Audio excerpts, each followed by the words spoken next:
Bonjour, bienvenue à tous pour ce nouveau webinaire. On est ravis de vous retrouver. Vous êtes déjà nombreux qui associés dans la file d'attente, dans la salle d'attente, et donc on va sûrement avoir encore quelques personnes dans les prochaines minutes.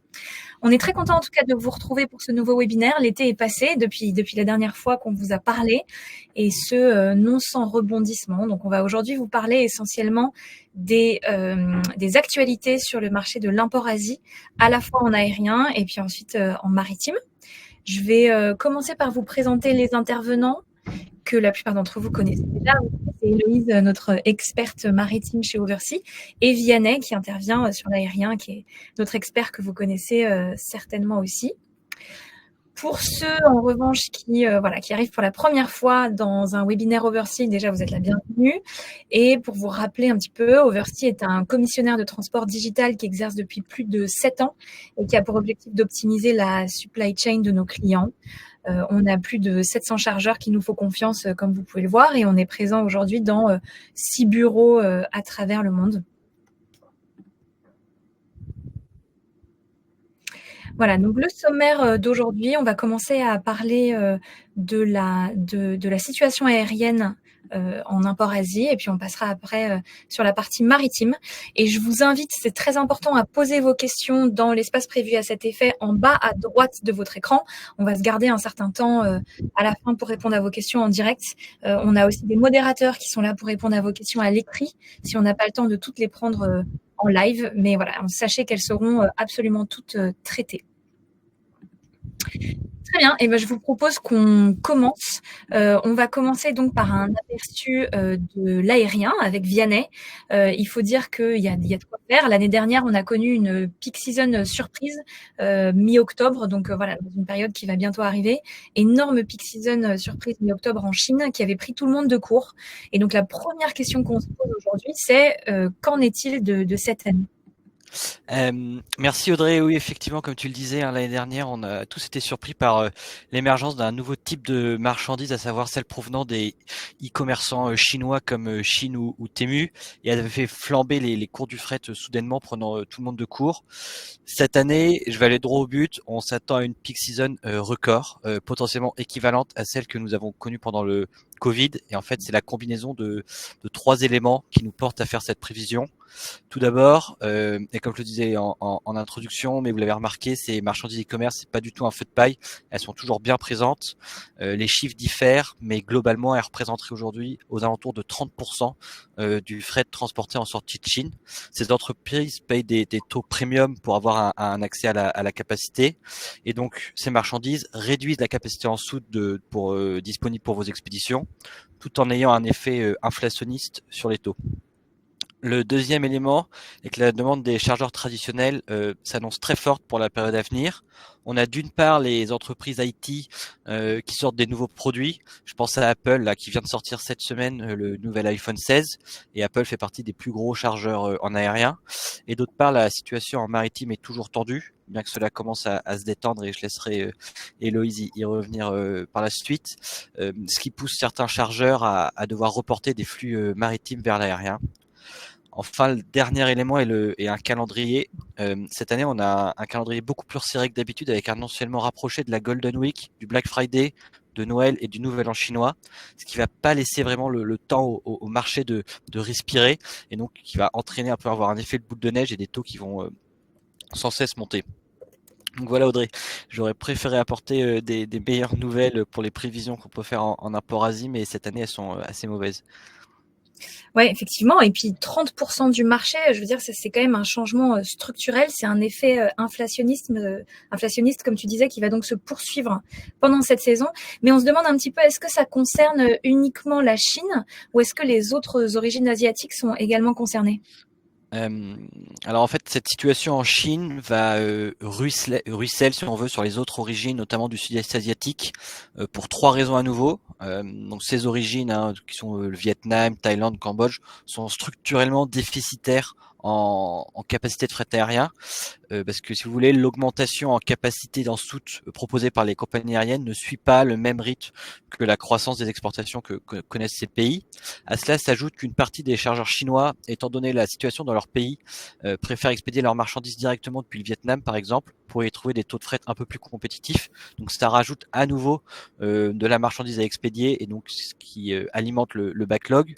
Et enfin, ces origines sont, on va dire, tributaires de l'accumulation du fret dans les hubs de transbordement, les principaux hubs qui sont Istanbul, Doha, Dubaï par exemple. Et la marchandise en provenance de ces pays n'est pas prioritaire vis-à-vis de la marchandise en provenance de Chine, puisque les taux de fret en origine chinoise sont plus élevés et donc prioritaires. Je voudrais également évoquer la situation en sortie d'Inde, qui est compliquée, mais là pour des raisons totalement différentes. L'Inde connaît des congestions importantes en ce moment, notamment dans les aéroports du nord du pays, comme ceux de Delhi, à cause de la situation politique au Bangladesh. Je vais pas rentrer dans les détails, hein, mais il y a eu une révolution il y a un peu moins d'un mois au Bangladesh qui a complètement perturbé les opérations logistiques dans ce pays. Et donc, les chargeurs bangladais se tournent vers l'Inde pour trouver un débouché à l'export pour leurs marchandises et donc décident d'expédier directement depuis des aéroports indiens. À titre d'exemple, le fret donc bangladais, on estime qu'il représente aujourd'hui 70% de la capacité qui est capable d'absorber l'aéroport de Delhi. Et déjà, l'Inde est un pays qui est structurellement également déficitaire en capacité, et donc ce nouveau flux massif de marchandises ne fait que renforcer à nouveau le backlog et tire les prix à la hausse. En une semaine, la semaine dernière, le marché spot a pris un peu plus de 80 centimes du dollar par kilo. Et nous attendrons, et je m'attends à que cette situation dure environ encore au moins un bon mois. D'accord, donc il faut vraiment conclure là à une tension généralisée sur l'import depuis le continent asiatique au global. Face à cela, j'imagine nos chargeurs qui entendent ça, qui ont besoin de s'adapter à cette situation. Quelles sont les recommandations que tu peux nous donner pour naviguer cette période ? Alors, deux recommandations assez simples. La première, c'est si vous pouvez, privilégier au maximum des envois de 15 mètres cubes ou faire des splits si vous avez des lots de 15 mètres cubes. Cela permet de jouer sur les services afin d'acheminer plus rapidement la marchandise à destination, parce qu'on va pouvoir charger la marchandise sur différentes compagnies aériennes. Et également, cela réduit votre risque de rollover et de perte de colis. Et également dans un marché qui va être haussier, à nouveau ça va être à nouveau cette anticipation, hein, parce que plus vous pouvez avancer votre transport, plus vous ferez des économies sur le fret, car comme je le disais, chaque semaine ou jour qui passe, les taux en aérien risquent de monter. D'accord. Merci beaucoup, Vianney. C'était vraiment très concret. J'invite tous nos participants à poser des questions. Si vous avez encore des questions, vous avez Vianney sous la main tout à l'heure. On pourra prendre le temps d'y répondre. Donc, n'hésitez pas à les écrire. On va désormais donc passer à la situation en maritime, sur laquelle il y a également beaucoup de choses à dire, avec Héloïse, notre experte. Héloïse, est-ce que tu peux tout simplement nous faire un bilan de la situation actuelle ? Bah oui, tout à fait. Tout d'abord, bonjour à tous. Je suis ravie de vous retrouver après la pause des webinaires cet été. Alors, pour ce qui est de la situation actuelle en import-Asie, rapidement pour le contexte, vous le savez, on a eu un début d'été très difficile sur le trade, avec des taux de fret spot qui ont dépassé la barre symbolique des 10 000 $ cet été pour certaines compagnies et certains services, des gros problèmes d'espace et des gros problèmes d'équipement. Aujourd'hui et depuis fin août, en fait, on observe que la situation se retourne. On a deux phénomènes. Premier phénomène, c'est celui que tout le monde attendait, c'est une franche baisse des taux. L'ordre de grandeur que vous pouvez avoir, c'est environ moins 3 000 $ depuis fin août. À l'heure où je vous parle, mais ça sera certainement encore moins dans les jours qui vont venir.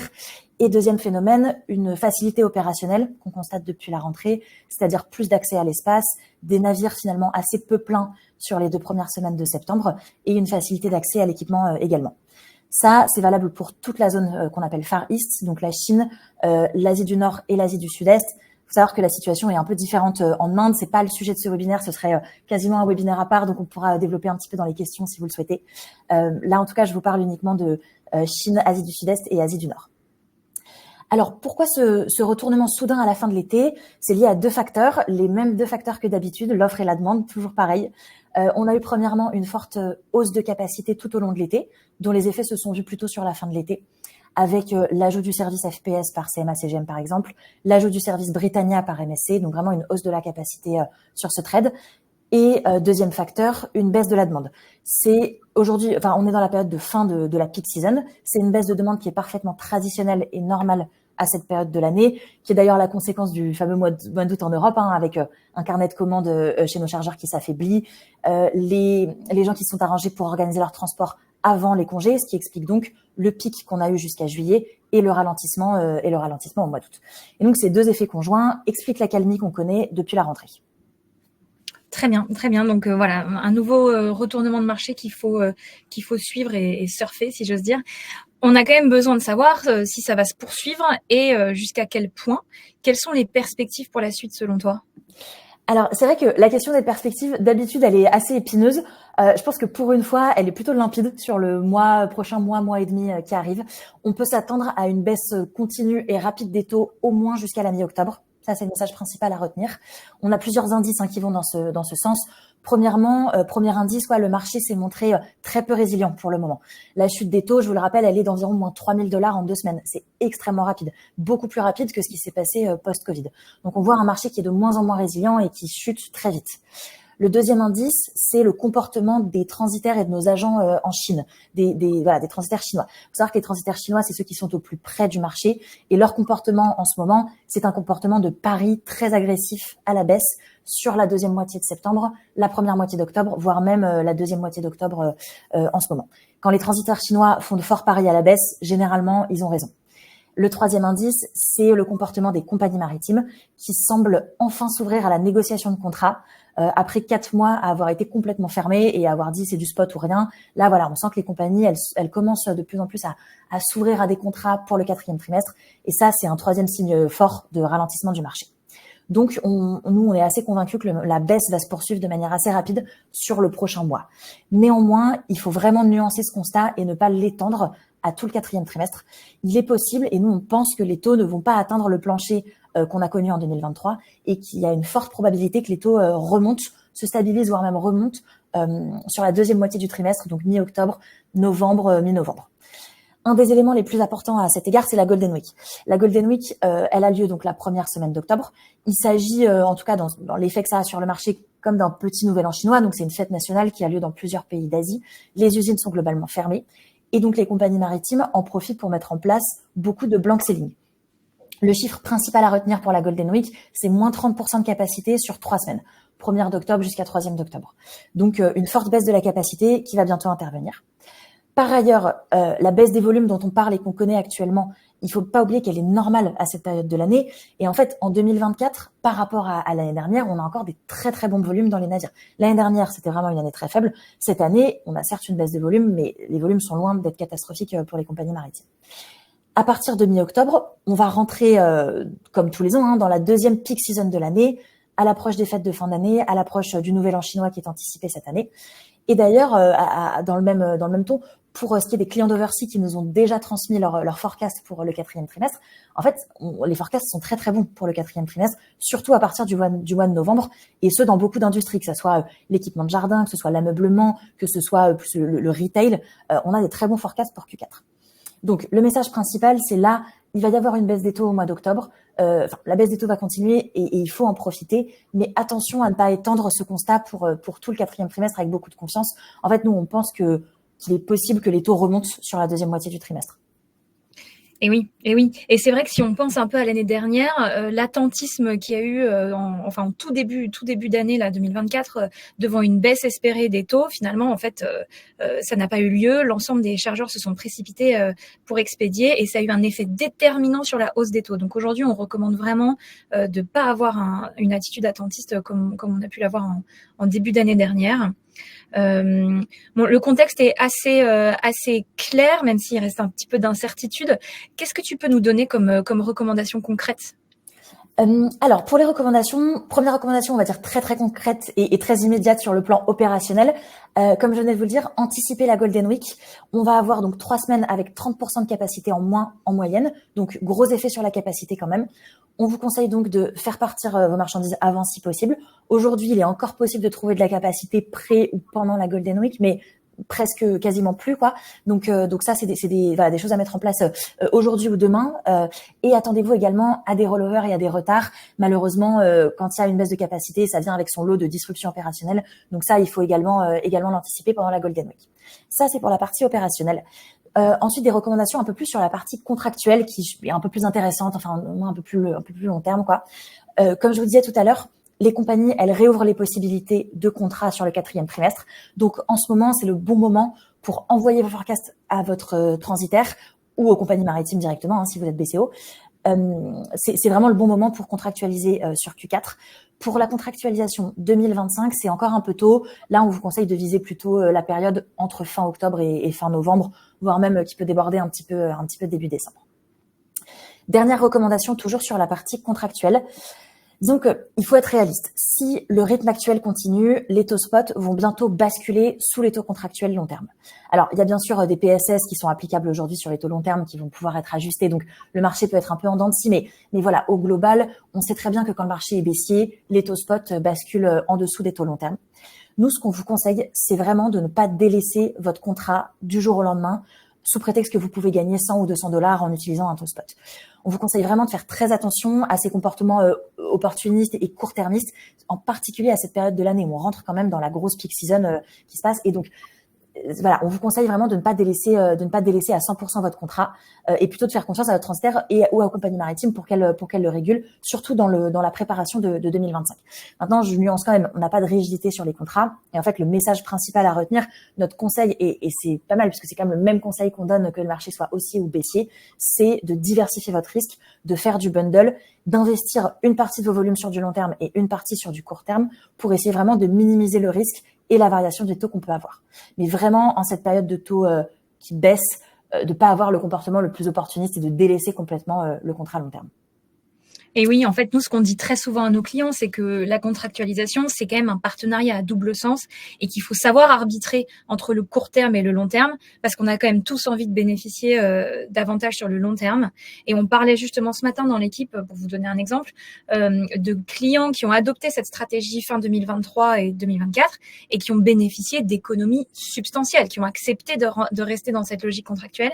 Et on a un client dont on parlait ce matin, qui est un chargeur français, qui a économisé plus de 220 000 € en 2024 sur 80 conteneurs à peu près en import Asie, rien que justement par les avantages de la contractualisation. Donc voilà, vraiment un arbitrage court terme, long terme dont Héloïse a parlé et sur lequel je me permets d'insister un petit peu. Bon, en tout cas, merci beaucoup Héloïse, merci Vianney. On arrive à la fin de cette période de présentation dans ce webinaire et donc on va continuer désormais avec les questions. Je vous invite à continuer à les poser. Vous pouvez, s'il y a notamment des retardataires qui n'auraient pas entendu tout le contenu sur l'aérien, n'hésitez pas. Vous pouvez également voter les questions de vos confrères pour qu'elles remontent et qu'elles soient traitées. Voilà, je vais commencer par une première question sur le maritime. Je m'adresse à toi, Héloïse. C'est une question d'Isabelle qui dit « Bonjour, j'ai lu que des compagnies maritimes allaient mettre en place des blank selling pour compenser la baisse des taux. Avez-vous de la visibilité là-dessus ?» Oui, tout à fait, et c'est complètement vrai. C'est-à-dire que les compagnies, c'est il y a que là-dessus qu'elles peuvent jouer. Elles peuvent pas jouer sur la demande, elles peuvent pas jouer sur les volumes. En revanche, elles peuvent jouer sur la capacité. Et en ce moment, on a la Golden Week qui arrive, donc on a moins 30% de capacité pendant 3 semaines. Mais on sait très bien que ces baisses de capacité, elles sont pas liées uniquement à la Golden Week. Elles sont aussi liées à la volonté des compagnies d'ajuster la capacité pour essayer de répondre à la baisse des taux qui est extrêmement rapide. Et aujourd'hui, personne ne sait vraiment où elle va s'arrêter. Donc oui, effectivement, dès lors que les taux vont baisser, les compagnies vont essayer de compenser en diminuant la capacité. Alors, à cet égard-là, il y a quelque chose qui est important à suivre en ce moment, c'est aussi le jeu des alliances. Vous savez que MSC a annoncé qu'ils allaient faire cavalier seul. The Alliance perd APAG, va changer de nom, va s'appeler Premier Alliance. Enfin bon, il y a des énormes jeux de capacité en ce moment qui sont prévus pour février 2025. On aura vraiment l'occasion d'en reparler d'ici là, quitte à faire un webinaire dédié d'ailleurs. Donc voilà, les ajustements de capacité, en ce moment, ils sont dans une optique très court-termiste, mais également long terme dans le nouveau jeu des alliances qui va se dessiner en 2025. Merci beaucoup. Une question maintenant, on n'a pas évoqué, c'est vrai, aujourd'hui, la situation en mer Rouge. Il y a un peu un consensus sur le fait que cette situation reste extrêmement compliquée. Néanmoins, on a une question ici qui est, savez-vous si certaines compagnies peuvent passer tout de même par le canal de Suez actuellement ? Oui, c'est vrai que c'est une super bonne question. On n'en a pas du tout parlé parce que pour la simple et bonne raison que j'ai l'impression de vous bassiner avec ça pendant tous les webinaires, avec cette situation en mer Rouge. Donc là, en fait, la situation n'a pas changé. C'est-à-dire qu'elle est même en train de s'empirer. Il y a toujours des problèmes d'attaque de navires. Alors aujourd'hui, pour répondre à votre question, les navires conteneurisés ne passent plus par le canal de Suez. En revanche, on a toujours du trafic dans la région, notamment des navires vrac, notamment des navires, des gaziers, des choses comme ça. Et on a toujours quasiment une fois par semaine, en fait, une nouvelle d'attaque ou une nouvelle tentative d'attaque sur un de ces navires. Donc la réponse c'est non. À court terme, les compagnies elles ne passeront pas par le canal de Suez tant que la situation ne change pas. Nous, on a vraiment, on estime que la situation ne va pas changer avant de longs mois, si ce n'est toute l'année 2024. Donc, c'est pas quelque chose sur lequel on peut parier aujourd'hui de repasser à court terme dans le canal de Suez. Merci beaucoup. J'ai une question de Marco sur la contractualisation. Donc, ça rebondit, Héloïse, sur ce dont tu parlais tout à l'heure. Est-ce que ça vaut quand même le coup de contractualiser avec des transitaires, sachant qu'on a vu la vitesse à laquelle les contrats ont été dénoncés dès lors que les taux sont montés en flèche? C'est peut-être peut-être une référence soit au Covid, soit à la crise en mer Rouge. Ouais, tout à fait. Alors, il est vrai que certains chargeurs ont vu leur contrat dénoncé au moment le plus récent. On va prendre l'exemple le plus récent, en 2024, au moment de la hausse des taux qui est intervenue au mois d'avril et au mois de juin. Ça a été le cas de certains transitaires, certains chargeurs certainement. Disons que les contrats ont été dénoncés. Pas tous, quoi. Il a quand même, alors certes, il y a eu des applications de PSS, par exemple, sur les contrats à long terme. Donc, il y a des contrats à long terme qui ont doublé, pour vous donner un ordre de grandeur par rapport à ce qui avait été négocié. Il y a des contrats à long terme qui étaient des longs termes exclusifs. Finalement, on a demandé un bundle aux chargeurs, c'est-à-dire de faire moitié sur le contrat à long terme, moitié sur un contrat spot. N'empêche que les chargeurs qui bénéficiaient d'un contrat long terme ont toujours, comme l'exemple que donnait Audrey tout à l'heure, ont toujours gagné de l'argent par rapport aux chargeurs qui étaient en 100% spot pendant l'année 2024, même si les contrats ont effectivement été dénoncés dans le sens où ils ont été un petit peu augmentés, un petit peu modifiés, on a réduit un petit peu la capacité, etc.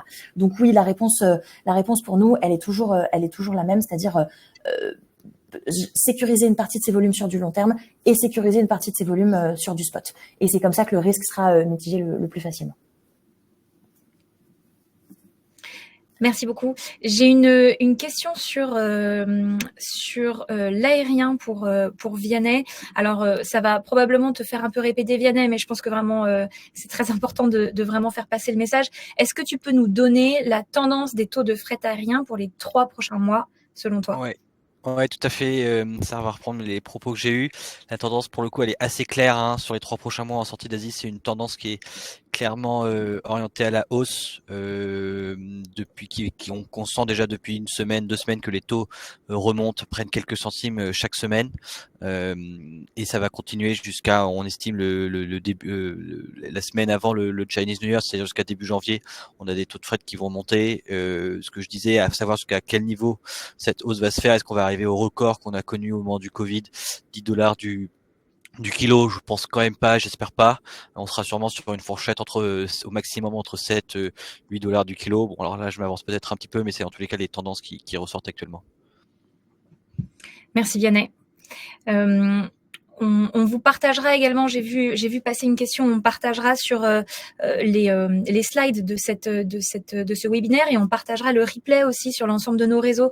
Donc n'hésitez pas, vous pourrez regarder si vous avez manqué des informations ou si vous voulez creuser certaines choses. J'ai désormais une nouvelle question pour Héloïse sur cette histoire des alliances. Une question d'Éric Georges qui nous dit: que penser de la scission à venir entre Maersk et MSC, scission qui est quand même déjà très bien entamée.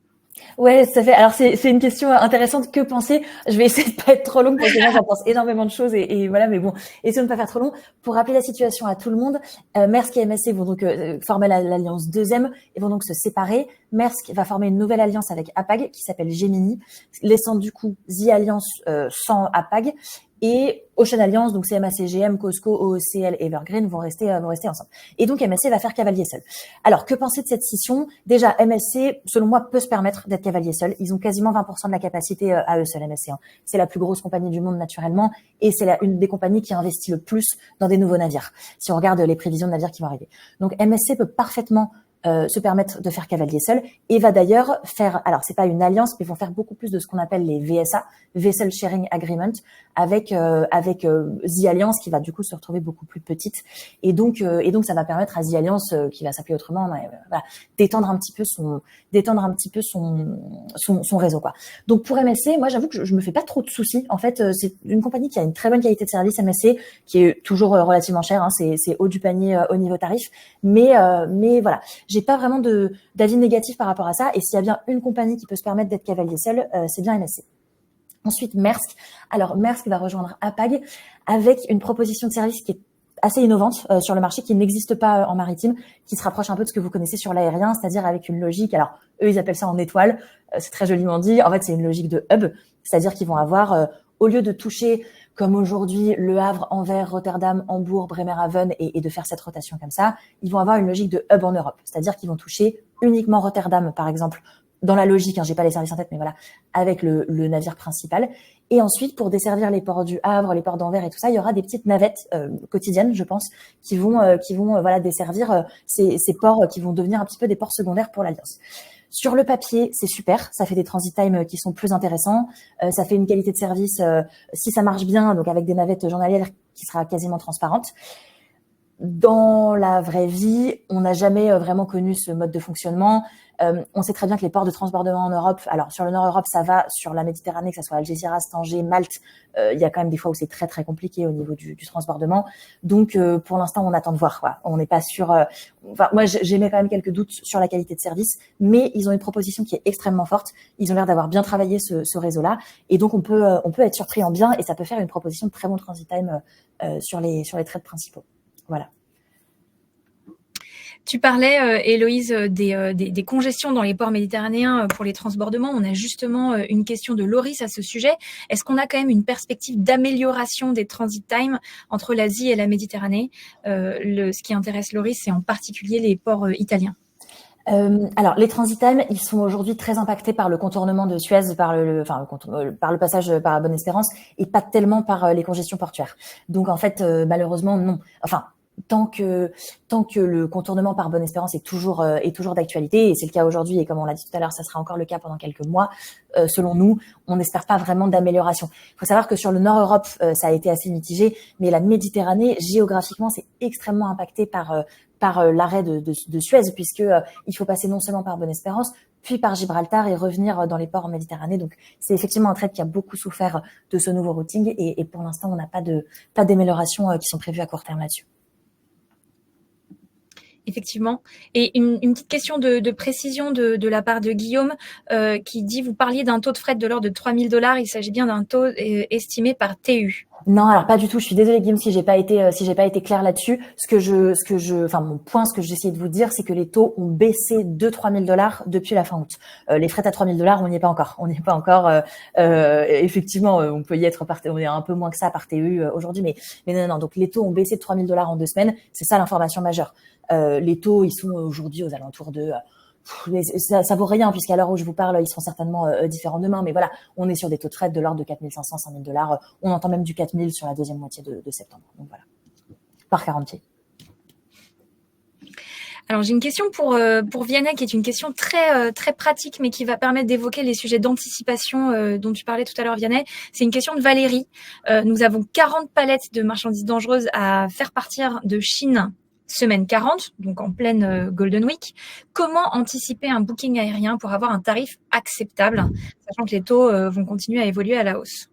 Oui, très bonne question, surtout pour du dangereux, qui est toujours assez compliqué de faire sortir de Chine en aérien du dangereux. Il n'existe pas de contrat spécifique avec les compagnies aériennes pour du dangereux. Là, moi, je vous dirais quand même de vous rapprocher de votre contact chez votre commercial, chez votre transitaire, parce que c'est quand même des demandes très spécifiques.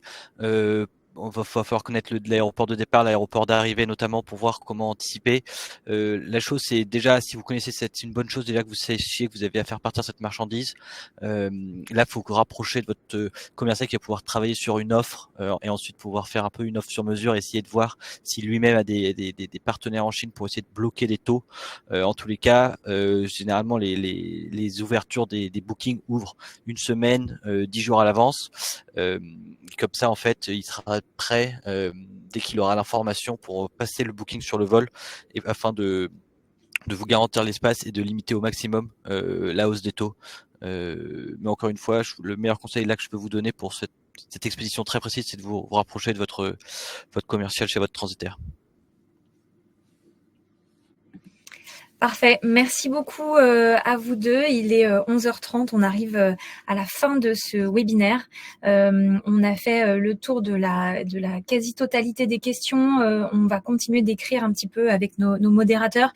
N'hésitez pas vraiment si vous avez encore d'autres interrogations. Vous avez les contacts d'Héloïse et de Vianney qui apparaissent à l'écran. Vous savez où nous joindre si vous êtes client chez nous et probablement aussi si vous l'êtes pas.